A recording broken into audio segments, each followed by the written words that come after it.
It has been proven beyond reasonable doubt that the man who sits in Aso Rock as Nigeria president forged his certificate he submitted to INEC. Now, it will be for the interest of Mr. Tinubu and also for the interest of the general Nigerians if Tinubu come out clean to explain to Nigerians his true identity.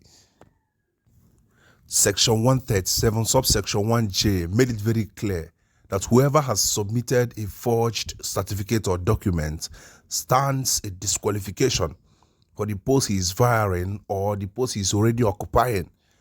That alone makes the whole thing a constitutional matter. So Mr. Tinubu should just save everybody the strength and the resources, because this is a total waste of time. Anyway, listen to Mr. Obi'S press conference, which he delivered just yesterday, calling out Tinubu to come clean before Nigerians and explain to them whom their president is. The identity of a president matters a lot in the annals of a country's life. Let's take a watch. Good morning, everybody.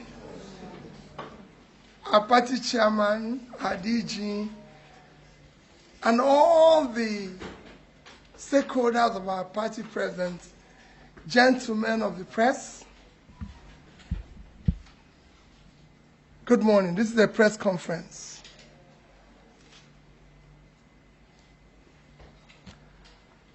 Having followed a prolonged identity crisis that recently played out in the American court system and the controversy surrounding the authenticity of the Chicago State University credentials of Chief Bola Ahmed Tinubu, I must confess I'm distressed as a Nigerian. In addition to the barrage of media frenzy that the matter has triggered at home and abroad, I have had the unwholesome burden of responding to embarrassing questions about the Nigerian overall credibility as a nation to privileged audience and individuals both at home and abroad in different parts of the world I've traveled recently. To the outsiders, the entire Chicago University matter, as well as Chief Bola Ahmed Tinubu's many other lingering identity question marks, have further worsened Nigerian less than glorious image internationally. Uninformed outsiders now see every Nigerian as a fraudster, certificate forger, or identity thief. The controversy is unnecessary, just as the implicit global embarrassment could have been avoided. In my opinion, Chief Bola Ahmed Tinubu should have saved the nation and himself this protracted embarrassment and undue anxiety.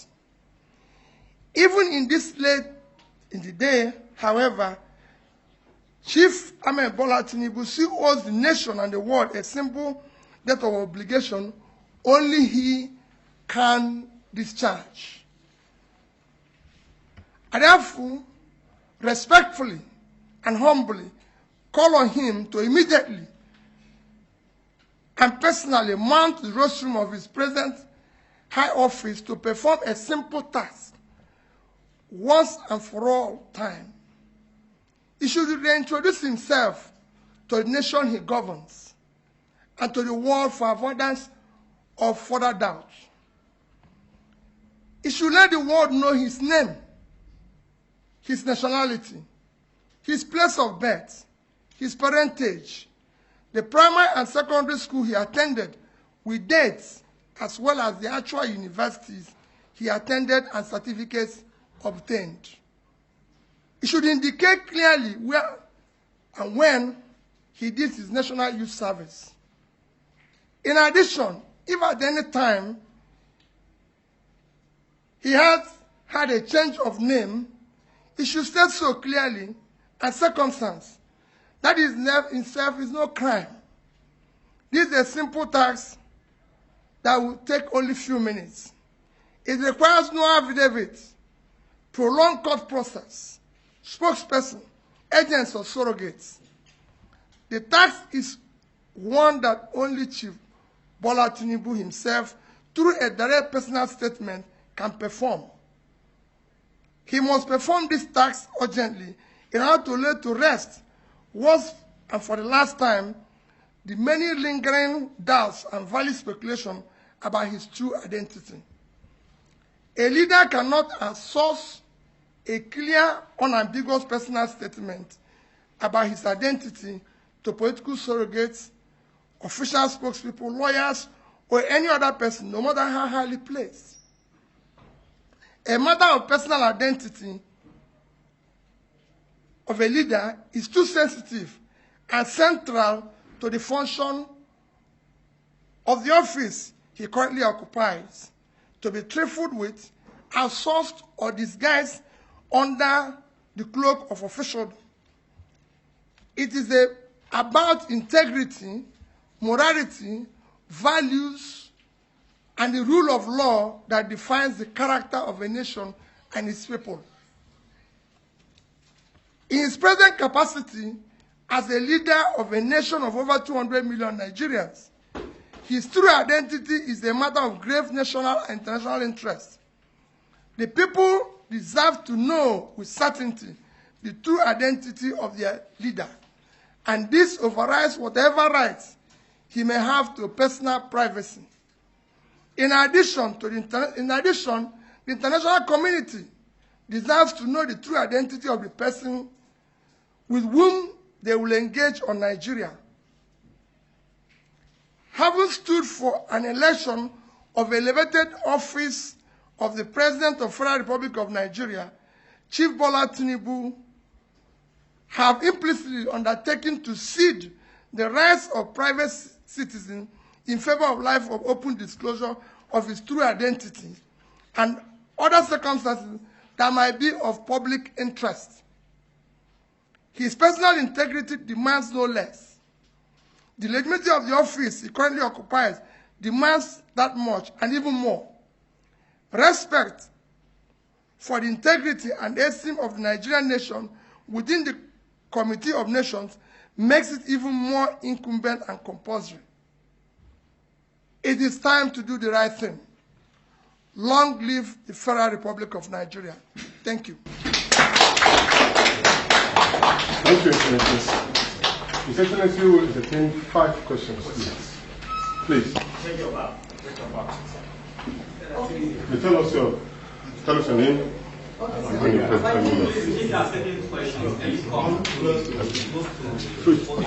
no, just stay here. No. Okay. Microphone. Okay. Okay, sir. Your Excellency, sir, my name is Mrs. Georgina Humphrey from Radio Nigeria. You just called on the president to reintroduce himself to Nigeria, the people he governed, by coming out clean. What would be your take if he rejects your calls? Well, it is no longer. This is no longer in position to do that, because he's chosen to serve. And when you choose a particular office, you must do certain things. It's an obligation that you cannot cede or refuse to, because you could see the crisis we're going through. Thank you. Please. Thank you. Do I have to come in there? Yes, please. Just of the president. Right. Good morning, sir. My name is Chuksobuja. I work with these day newspapers. I have 2 questions for you, sir. The first is, there is some comments in social media about your academic background. Are you safe to accuse somebody to introduce himself? Can you give us a brief about your academic records for the records? 1, last week, the PDP presidential candidate Atiku Abubakar called on you and called on Su to join him to retrieve the stolen mandate. What's your take on it? Thank you. I will not just start by giving you my academic record. I will start by introducing myself to you.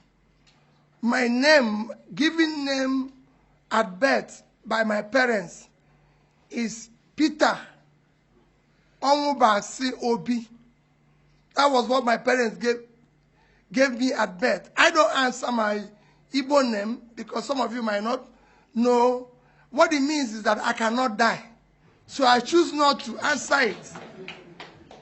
I don't know why my father gave me that name. But that's my name. My name is Peter Obi'S Obi.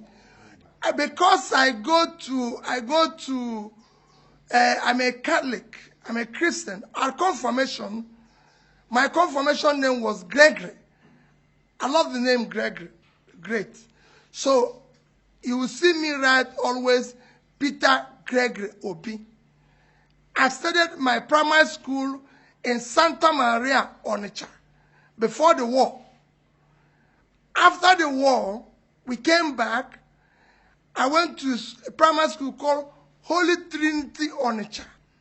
I was there for a few years when my auntie, who was a principal at a place called Umuoba, Anam Primary School, took me because she wanted to live with me. So I stayed there. From there, I passed common entrance to go into Christ the King College. I was in Christ the King College from September 1973 till 1978.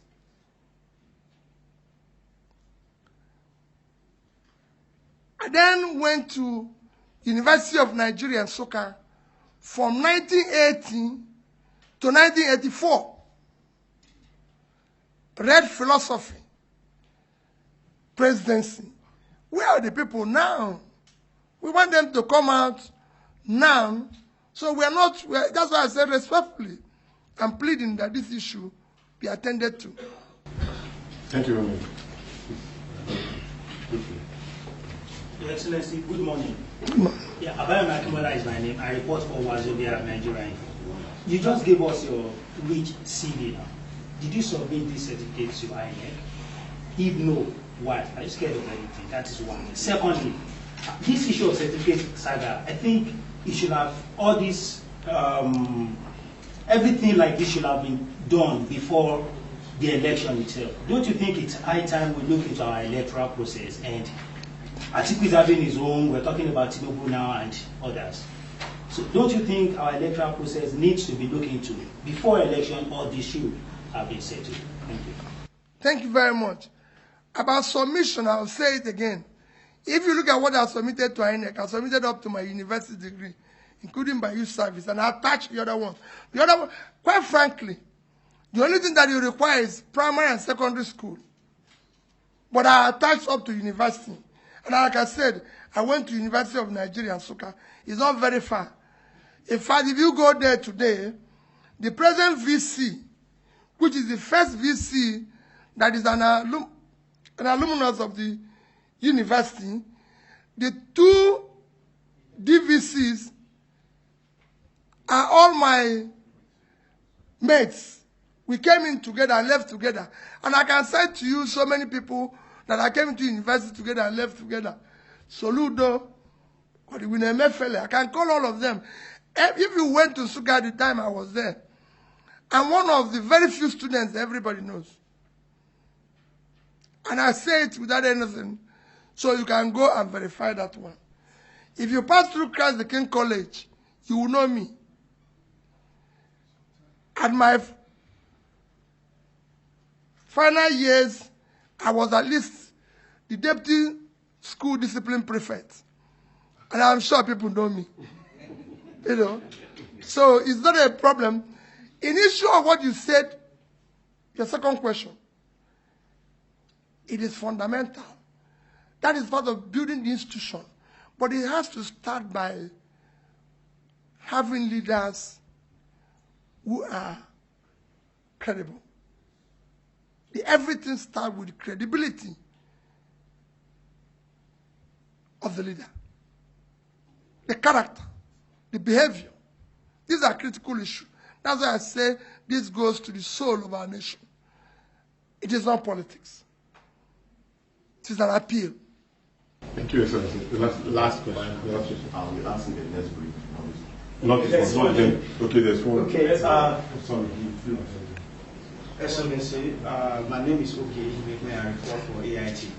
What I need to add to the question that my colleague asked is, what avenue do you want the president to announce to the world about his name, his certificate? A lot of statements have been made by the presidency before the press. Thank you.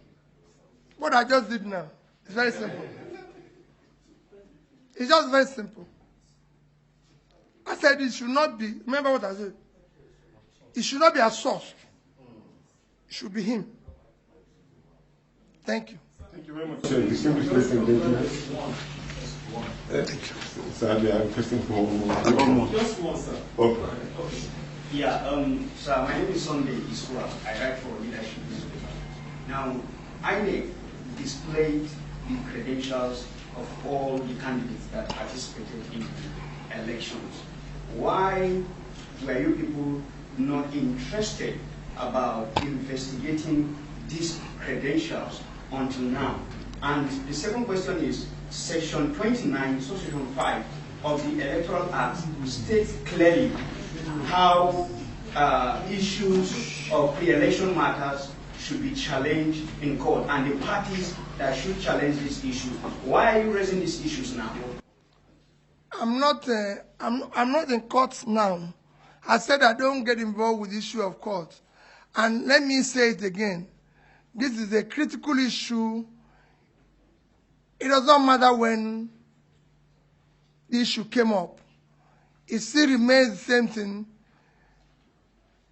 Ben Johnson ran a great race and is a respected athlete.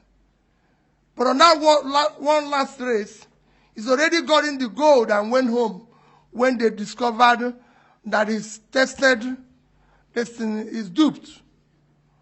They didn't say, oh, you'd have known that before Ben Johnson ran the race. But they do the test before he went the test. So it doesn't matter when. There's no particular time to do what is right. This is the time to do what is right. And we must. We have a nation. We have children.